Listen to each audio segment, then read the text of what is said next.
I found that nothing in life is worthwhile unless you take risks. Nothing.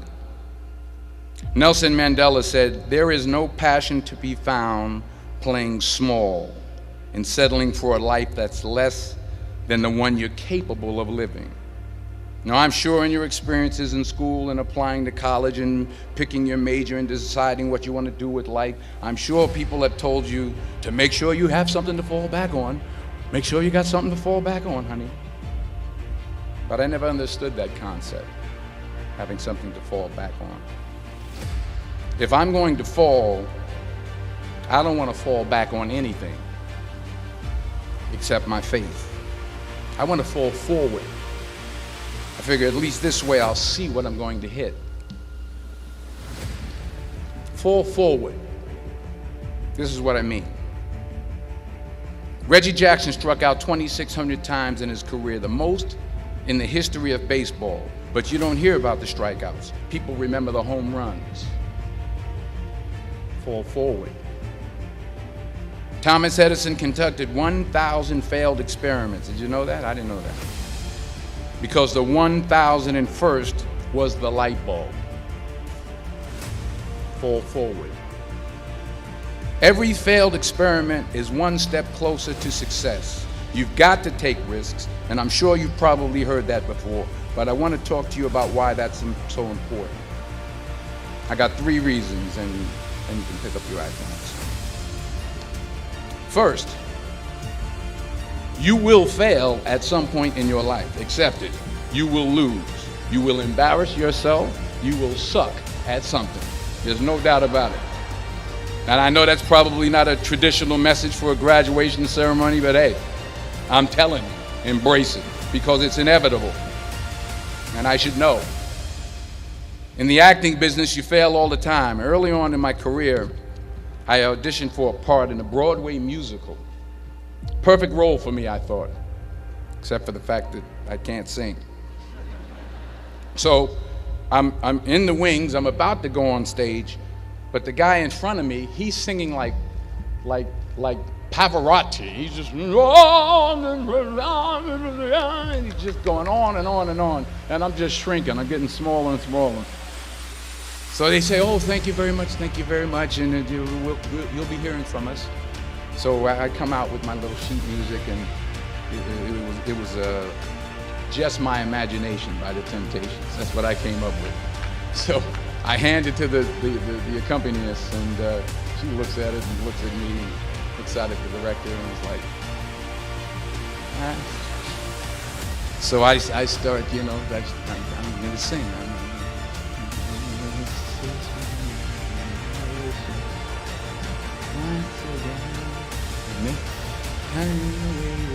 And I'm not saying anything, so I'm thinking I'm getting better. So I start getting into it. But the next part of the audition, he called me back. The next part of the audition is the acting part of the audition. Now I'm like, hey, okay, maybe I can't sing, but I know I can act. So they pair me with this guy, and again, I didn't know about musical theater. And musical theater is big, so they can reach everyone all the way in the back of the stadium. And I'm more from a realistic, naturalistic kind of acting where you actually talk to the person next to you. So I don't know what my line was. My line was, "Well, hand me the cup." And his line was, "Well, I will hand you the cup, my dear. The cup will be there to be handed to you." I said, "Oh, okay." "Well, should I give you the cup back?" "Oh, yes, you should give it back to me, because you know that is my cup and it should be given back to me." I didn't get the job. But here's the thing. I didn't quit. I didn't fall back. I walked out of there to prepare for the next audition, and the next audition, and the next audition. I prayed. I prayed, and I prayed. But I continued to fail, and fail, and fail. But it didn't matter, because you know what? There's an old saying, you hang around the barbershop long enough, sooner or later you're going to get a haircut. So you will catch a break, and I did catch a break. Last year, I did a play called Fences on Broadway. So someone talked about it. Won the Tony Award. And I didn't have to sing, by the way. But here's the kicker. It was at the Court Theater. It was at the same theater that I failed that first audition 30 years prior.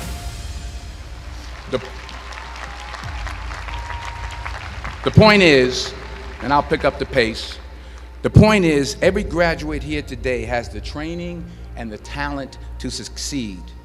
But do you have the guts to fail? Here's my second point about failure. If you don't fail, you're not even trying.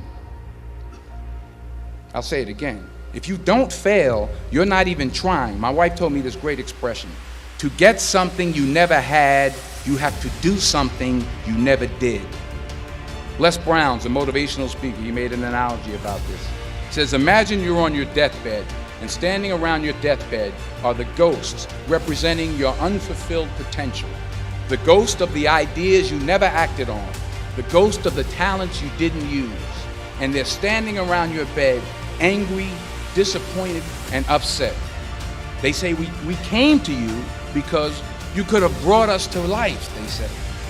And now we have to go to the grave together. So I ask you today, how many ghosts are going to be around your bed in your time? You've invested a lot in your education, and people have invested in you. And let me tell you, the world needs your talents, man, does it ever. I just got back from Africa like 2 days ago, so if I'm rambling on, it's because I'm jet lagged. I just got back from South Africa. It's a beautiful country, but there are places there with terrible poverty that need help. And Africa is just the tip of the iceberg. The Middle East needs your help. Japan needs your help. Alabama needs your help. Tennessee needs your help. Louisiana needs your help. Philadelphia needs your help.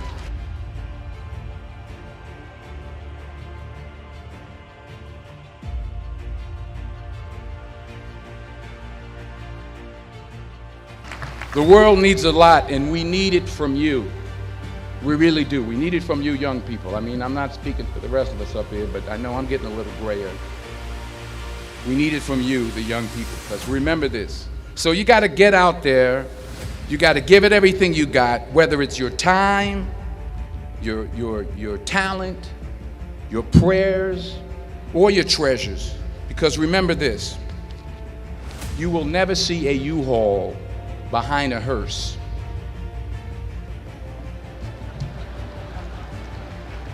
I'll say it again. You will never see a U-Haul behind a hearse. You can't take it with you. The Egyptians tried it, and all they got was robbed. So the question is, what are you going to do with what you have? I'm not talking about how much you have. Some of you are business majors. Some of you are theologians, nurses, sociologists. Some of you have money. Some of you have patience. Some of you have kindness. Some of you have love. Some of you have the gift of long suffering. Whatever it is, whatever your gift is, what are you going to do with what you have? All right, now here's my last point about failure. Sometimes it's the best way to figure out where you're going. Your life will never be a straight path. I began at Fordham University as a pre-med student. I took a course called cardiac morphogenesis. I still can't say it. Cardiac morphogenesis. I couldn't read it. I couldn't say it. I sure couldn't pass it. So then I decided to go into pre-law, then journalism. And with no academic focus, my grades took off in their own direction. Yeah, down. I was a 1.8 GPA one semester, and the university very politely suggested that it might be better to take some time off. I was 20 years old. I was at my lowest point. And then one day, and I remember the exact day, March 27th, 1975, I was helping my mother in her beauty shop. My mother owned a beauty shop up in Mount Vernon. And there was this older woman who was considered one of the elders in the town. And I didn't know her personally, but I was looking in the mirror, and every time I looked at the mirror, I could see her behind me, and she was staring at me. She just kept looking at me. Every time I looked at her, she kept giving me these strange looks. So she finally took the dryer off her head and she said something I'll never forget. First of all, she said, "Somebody give me a piece of paper. Give me a piece of paper." She said, "Young boy, I have a prophecy, a spiritual prophecy." She said, "You are going to travel the world and speak to millions of people." Now, mind you, I'm 20 years old. I'm flunked out of school. In fact, like a wise ass, I'm thinking to myself, maybe she's got something in that crystal ball about me getting back into school next fall. But maybe she was on to something, because later that summer, while working as a counselor at the YMCA camp in Connecticut, we put on a talent show for the campers. And after the show, another counselor came up to me and asked, "Have you ever thought about acting? You're good at that." So when I got back to Fordham that fall, I got in and I changed my major once again for the last time. And in the years that followed, just as that woman prophesied, I have traveled the world and I have spoken to millions of people through my movies. Millions who up till this day couldn't see me, who up till this day I couldn't see while I was talking to them, and they couldn't see me. They could only see the movie. They couldn't see the real me. But I see you today, and I'm encouraged by what I see. And I'm strengthened by what I see. And I love what I see.